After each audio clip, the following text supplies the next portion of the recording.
Hey guys, welcome to IQ platform. This is our vocab session. We are starting now, so that's why I'm just doing simple words discuss in the class. As our level goes up, so we will also discuss the root words, the vocab, also the previous year vocabs, and the Hindu vocabs. Also discuss in the class. देखिए friends, ये हम मतलब जैसे starting कर रहे हैं ना, तो अभी हमारी स्टार्टिंग है, तो इसलिए हम लोग थोड़ा सिंपल वर्ड्स को डिस्कस कर रहे हैं। जैसे जैसे हमारा लेवल अप होता जाएगा तो हम रूट वर्ड्स को डिस्कस करेंगे, मतलब किस तरीके से वर्ड का ओरिजिन होता है। अभी तो हम सिचुएशन में फिट करना सीख रहे हैं एक वर्ड्स को, कि किस सिचुएशन में वर्ड्स को कैसे फिट किया जाता है। अभी तो मैं आपको ये सिखा रहा हूँ। मैं आपको रूट वर्ड्स बताऊँगा, प्रीफिक्स सफिक्स भी बताऊँगा, और प्रीवियस ईयर वोकैब्स जो होती हैं वो भी मैं इसमें कवर करूँगा इसी क्लास में आगे चल के। So without any further delay let's start the session. देखिए फ्रेंड्स, चलिए फिर स्टार्ट करते हैं विदाउट एनी फर्दर डिले। देखिए हमारा फर्स्ट है पैराडॉक्स। पैराडॉक्स क्या है? पैराडॉक्स है एक पजल सिचुएशन। पजल सिचुएशन किस तरीके की पजल सिचुएशन? सिचुएशन और या कोई स्टेटमेंट आप कह सकते हैं that seems to be impossible to understand because it contain two opposite facts. जैसे आप कोई भी सिचुएशन ले लीजिए जहाँ पर आपके दो अपोजिट फैक्ट्स हैं। जैसे आप एग्जाम हॉल में बैठे हैं, तो आप उसमें मतलब कोई क्वेश्चन हमें ऐसा फंस गया है जो हमसे नहीं हो पा रहा है, तो हम उसमें तुक्का मारने की कोशिश कर रहे हैं, लेकिन वो सही भी हो सकता है और गलत भी हो सकता है। That's a puzzle situation. इस सिचुएशन में हम लोग पैराडॉक्स का यूज़ करेंगे। इसको ऐसे समझ लिया, मतलब you think something it's true but it must be false. So that's a situation is called paradox situation. So इसके सिनोनिम्स में अगर हम बात करें, सिनोनिम्स है कॉन्ट्राडिक्शन। कॉन्ट्राडिक्शन मतलब किसी चीज़ का टकराव होना। Inconsistency, absurdity. एब्सर्डिटी एक क्वालिटी होती है, बीइंग एब्सर्ड होना, एक तरीके की ridiculous quality, that's a absurdity. ये होती है जो आपकी एब्सर्डिटी। सो नेक्स्ट है हमारा इंट्रिपिड। इंट्रिपिड क्या है? इंट्रिपिड है रिसोल्यूटली फियरलेस। रिसोल्यूटली फियरलेस का मतलब है एक्सट्रीमली ब्रेव, एक तरीके से एक्सट्रीमली ब्रेव है विदाउट एनी फियर के किसी वर्क को करना। Intrepid is just a fancy word है फॉर डिस्क्राइबिंग अ पर्सन और एक्शन दैट इज बोल्ड और ब्रेव। मतलब किस चीज़ को, ये भी एक ऐसे पर्सन को जो विदाउट एनी फियर के डू समथिंग, उसको हम लोग इंट्रिपिड कहेंगे। अगर हम सिनोनिम्स की बात करें, ब्रेव, फियरलेस, डोंटलेस कह सकते हैं, अनडिसमे कह भी सकते हैं, अनडिसमे भी कह सकते हैं। इसमें ये इसके सिनोनिम्स हो गए। सो नेक्स्ट ईयर चलते हैं। देखें नेक्स्ट है हमारा एब्रोगेट। एब्रोगेट क्या है? To end a law. To end a law का मतलब क्या है? टू एंड अ लॉ का मतलब है कोई एग्रीमेंट हो गया या कस्टम फॉर्मली कोई कस्टम्स हो गए, उनको एब्रोगेट कर देना। जैसे कॉन्स्टिट्यूशन में अमेंडमेंट कर देते हैं हम लोग, किसी चीज़ को अमेंड करके ख़त्म कर देते हैं। इस तरीके की सिचुएशन में हम लोग एब्रोगेट का यूज़ करेंगे, मतलब किसी चीज़ को एबोलिश कर देना, अपनी रेस्पॉन्सिबिलिटीज़ को एब्रोगेट कर देना। इससे समझिए, थोड़ा सा इस सिचुएशन से समझिए। जैसे अपनी रेस्पॉन्सिबिलिटीज़ हैं, हम उनसे भाग रहे हैं या उनसे मतलब पीछे हट रहे हैं, हम अपनी रेस्पॉन्सिबिलिटी टेक नहीं कर रहे हैं हम, तो उसको हम लोग एब्रोगेट में यूज़ करेंगे उस सिचुएशन को। सो इसका जो सिनोनिम्स है आपके, ये आएगा एबोलिश, एनफोर्स करना, अमेंड करना, अमेंड या अमेंडमेंट। सी इन कॉन्स्टिट्यूशन, ये पॉलिटी में भी यूज़ होता है इस वर्ड का। कहीं कहीं अभी देखोगे आप, पॉलिटी में भी इसका यूज़ होता है। देखिए फिर फ्रेंड्स, हमारा नेक्स्ट है डिफरेंस। देखिए डिफरेंस, ये दूसरा डिफरेंस है। डिफरेंस वाला डिफरेंस नहीं है किस चीज़ के बीच का जो डिफरेंस बताता है, यानी किस चीज़ के बीच का अंतर बताने वाला डिफरेंस नहीं है। उसकी स्पेलिंग अलग होती है, DIFFERENC, उसकी स्पेलिंग ये होती है डिफरेंस। ये डिफरेंस दूसरा है। डिफरेंस है एक रेस्पेक्ट के लिए इसको हम लोग यूज़ करते हैं। जैसे कोई पोलाइट बिहेवियर हो गया, या आप मतलब polite behaviour that show towards someone, या रेस्पेक्ट फॉर समवन, या पोलाइटनेस को शो करता है। मतलब पोलाइटनेस को जब हम लोग किसी चीज़ के एक तरीके से कह सकते हैं, जैसे कोई पोलाइट बिहेवियर या कोई अच्छा या किसी का आदर करना, किसी के आदर सम्मान करना, उस सिचुएशन में हम लोग डिफरेंस का यूज़ करेंगे। डिफरेंस का मतलब होता है किसी की रेस्पेक्ट करना, दैट्स कॉल्ड डिफरेंस। तो इसके सिनोनिम्स आएंगे आपके एडमिरेशन, एडमायर करना किसी को, कि आप हाँ ये यू कैन डू इट, मतलब किसी को एक तरीके से आप कह सकते हैं किसी को एकदम से उसको किसी काम को करने के लिए उसको एडमायर कर देना, अप्रूव कर देना, ग्लोरीफाई कर देना, इंस्पायर कर देना, किसी को इंस्पिरेशन देना, उसको उसके लिए भी हम लोग डिफरेंस का यूज़ कर सकते हैं। इंस्पिरेशन भी इसका ही सिनोनियम है। देखिए नेक्स्ट वर्ड देखते हैं फिर अपना। देखिए नेक्स्ट वर्ड है हमारा कोवेनेंट। देखिए कोवेनेंट क्या है? कोवेनेंट एक फॉर्मल एग्रीमेंट होता है या प्रोमिस कह सकते हैं बिटवीन टू और मोर पीपल्स के बीच का। जैसे कोई भी एक फॉर्मल एग्रीमेंट स्पेशली जैसे अमाउंट के लिए, जैसे रेगुलर अमाउंट ऑफ मनी, किसी को रेगुलर अमाउंट ऑफ मनी देने का प्रॉमिस कर लेना, उस तरीके के हम लोग प्रोमिस के लिए हम लोग कोविनेंट का यूज़ करते हैं। देखिए ये एसएससी में काफ़ी रिपीट होता है वर्ड कोविनेंट। कोविनेंट वर्ड ये एसएससी बहुत पूछता है इस वर्ड को, तो इसका ध्यान रखिएगा कोविनेंट। ठीक है फ्रेंड, तो आप लोग इसके सिनोनिम देखें। Accord, compact, treaty. ट्रीटी क्या है? ये ट्रीटी देखिए, ट्रीटी को समझते हैं थोड़ा। Treaty is a written agreement होता है बिटवीन टू और मोर कंट्रीज़ के बीच का एग्रीमेंट के लिए हम लोग ट्रीटी का यूज़ करते हैं।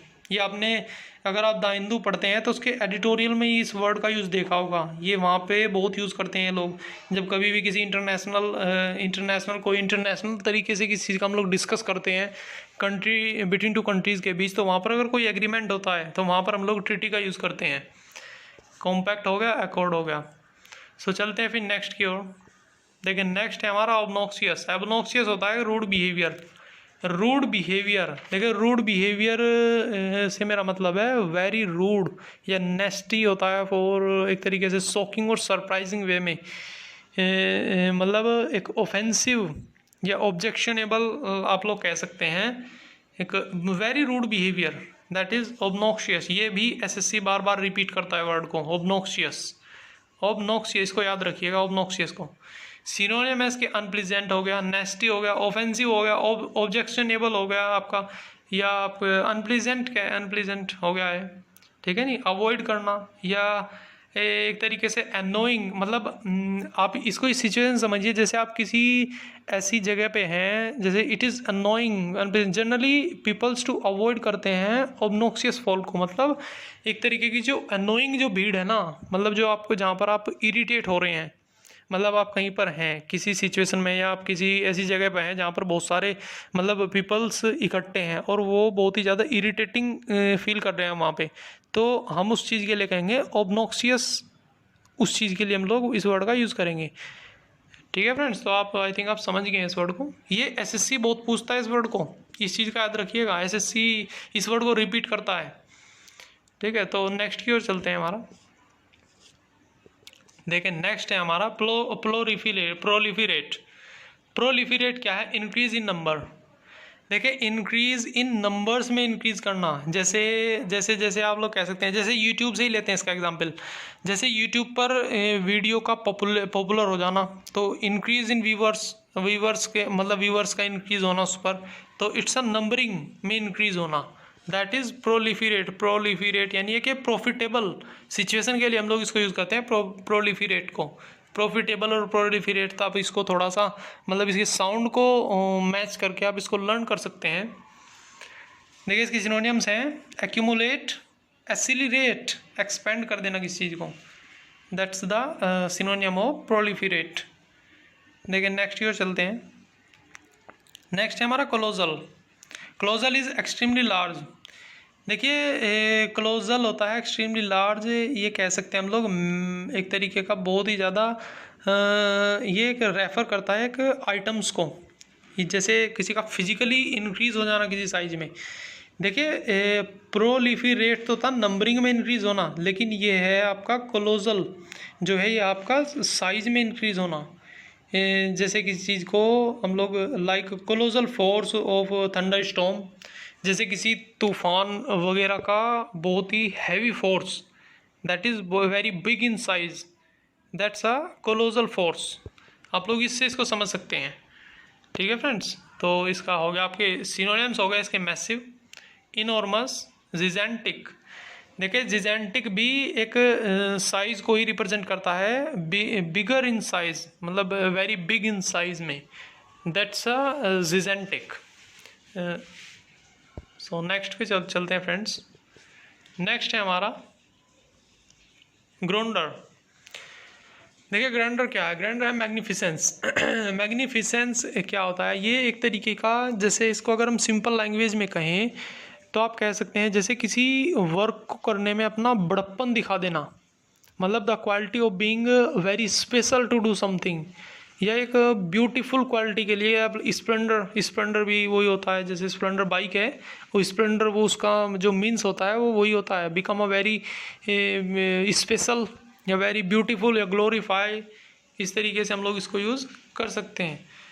तो मैग्निफिसेंस हो गया, इसके सिनोनिम्स हो जाए स्प्लेंडर, ग्लोरीफाई, मैजेस्टी, इसका सिनोनिम हो जाएगा। मैजेस्टी वो ये थे इम्प्रेसिव ब्यूटी के लिए हम लोग मैजिस्ट्रेट, एक जस्टिस के लिए भी यूज़ होता है, इसका मतलब एक इम्प्रेसिव ब्यूटी भी होता है, इम्प्रेसिव ब्यूटी, इसके लिए भी हम लोग इसका यूज़ करते हैं मैजेस्टी। ठीक है फ्रेंड्स, तो नेक्स्ट की ओर चलते हैं। यह ट्रैम्प, देखिए ट्रैम्प है एक ट्रम्प। ट्रैम्प होता है, बैगर ट्रम्प होता है किसी चीज़ की जीत, मतलब किसी चीज़ को हम लोग ने हासिल कर लिया, उसके लिए हम लोग ट्रैम्प का यूज़ करते हैं।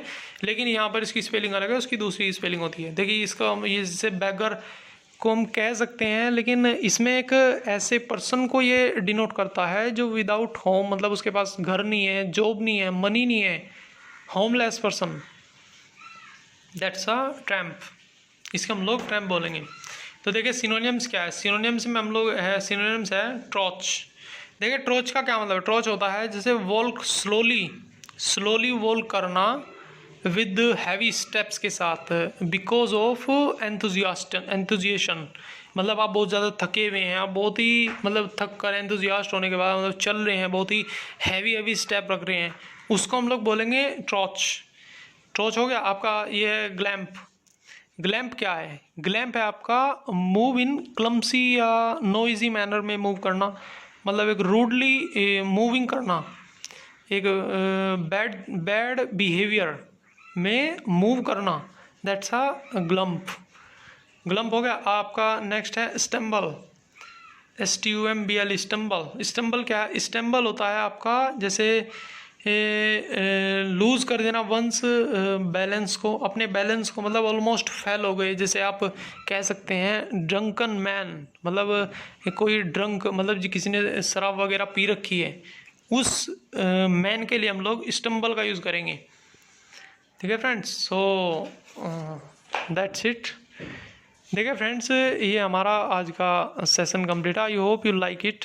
देखिए फ्रेंड्स, ये टाइम ऐसा चल रहा है जब बहुत से हैं जो डिसअपॉइंट हो चुके हैं और पढ़ाई से गिव अप करने की सोच रहे हैं कि हम लोग एग्ज़ाम नहीं देंगे, इससे मतलब आप गिव अप करने की सोच रहे हैं, लेकिन ऐसा मत कीजिए, डिसअपॉइंट होने की ज़रूरत नहीं है। आपको याद होगा, अगर मैं बात करूं SSC की बात करूं, ऐसा टाइम पहले भी आया कि SSC CGL आपने अगर 2017 का देखा हो तो वो देखिए कितना डिले हुआ था, लेकिन फाइनली रिज़ल्ट तो आया ना उसका। तो ऐसा नहीं है कि कुछ नहीं होगा, एग्ज़ाम तो होंगे, क्योंकि ये कोई प्राइवेट सेक्टर तो है नहीं कि भाई आप बंद कर देंगे। थे गवर्नमेंट के एम्प्लॉयड हैं, वो तो बराबर काम करते रहते हैं। अभी आप भी देख रहे होंगे, अभी भी ऐसी सिचुएशन में भी कोविड-19 जब इतनी मतलब ऐसी डिज़ास्टरस सिचुएशन हमारे सामने है, वो अभी भी गवर्नमेंट जो एम्प्लॉय हैं हमारे, वो भी अभी भी वर्क कर रहे हैं। तो आप इस चीज़ से मत रिलेट कीजिए इसको कि आपका एग्ज़ाम नहीं होगा या वैकेंसीज़ नहीं आएंगी। देखिए ऐसा नहीं होगा, वैकेंसीज़ भी आएंगे और एग्ज़ाम भी होगा। और SSC जहाँ तक बात करें SSC की, तो दिसंबर तक आपका एग्ज़ाम कंडक्ट करा देगा। इसके 90+ चांसेस हैं, 90% प्लस के इसके चांसेस है कि वो दिसंबर तक आपके एग्ज़ाम करा देगा, जो इस ईयर के जो थे। जैसे आपका CHSL हो गया, CGL टायर 2 की बात करूँ मैं, या CPU टायर 1 की अगर हम बात करें, तो दिसंबर तक, जनवरी तक हो जाएंगे आई थिंक। तो आप ऐसे ही पॉजिटिवली स्टडी करते रहिए, सिलेक्शन तो होगा ही अगर आप मेहनत करेंगे। सो थैंक यू, मिलते हैं फिर नेक्स्ट सेशन में अपने।